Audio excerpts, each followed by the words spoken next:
Abot sa 300,000 piso ang inisyal na halaga ng pinsala sa sunog na sumiklab sa Sampaloc, Maynila. Naging problema raw ng mga bumbero ang kalapit na fire hydrant dahil walang lumalabas sa tubig at nakalaylay na mga kable ng kuryente sa lugar.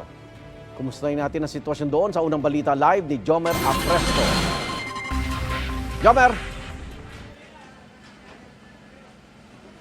Igan, good morning. Narito ako sa bahagi ng M. de la Fuente sa Sampaloc, Maynila kung saan nasunog ang nasa 70 bahay. 200 pamilya ang nawalan ng tirahan. Ganito kalaking apoy ang inabutan ng mga bumbero sa bahaging ito ng M. de la Fuente sa Sampaloc, Maynila pasado alas 12 ng hating gabi. Ang ilang residente nag-igib na ng tubig mula sa poso para makatulong sa mga bumbero. Sa bahaging ito, makikita pa na kumikisla pa mga linya ng kuryente. Ayon sa 67 years old na si Lola Iluminada, natutulog na sila nang sumiklab ang apoy. Ginising daw sila ng isa sa mga anak niya. Bumalik ulit ako sa loob, tinawag ko naman yung ibang anak ko. Labas na kayo, labas kasi may sunog. O yun, naglabasan na kami. Wala na, umiyak na lang ako ng umiyak kasi siyempre wala na kami matitirahan. Lahat ng gamit namin na pinunda na nalutak lang. Ayon sa Bureau of Fire Protection o BFP, umabot sa 70 bahay ang tinupok ng apoy. Nasa 200 pamilya ang nawalan ng tirahan. Dikit-dikit daw at pawang gawa sa light material sa mga bahay kaya mabilis na kumalat ang apoy.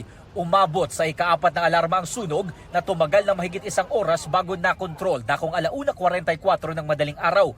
Nasa 70 truck ng bumbero ang rumesponde. Naging problema raw ng BFP ang kalapit ng fire hydrant dahil walang lumalabas na tubig. Gayun din ang mga illegal parking na sasakyan at mga nakalaylay na kable ng kuryente. Sinubukan natin buksan, wala pong ng tubig. So medyo naghanap po tayo ng mas malapit na fire hydrant para po makakuha tayo ng supply.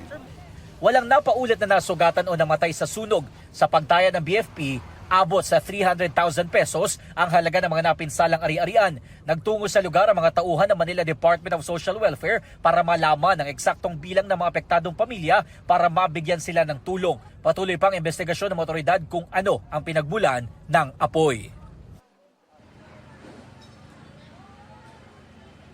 Igan, maraming residente rito ang maagang bumalik sa kanilang mga tinutuluyan para kumuha ng mga gamit na pwede pa nilang mapakinabangan o maibenta sa mga junk shop. Ayon sa BFP, dakong alas 5:44 ng umaga nang tuluyang maapula ang sunog. Pangunahing kailangan dito, Igan, ay yung mga malilinis na damit, underwear at mga hygiene kit.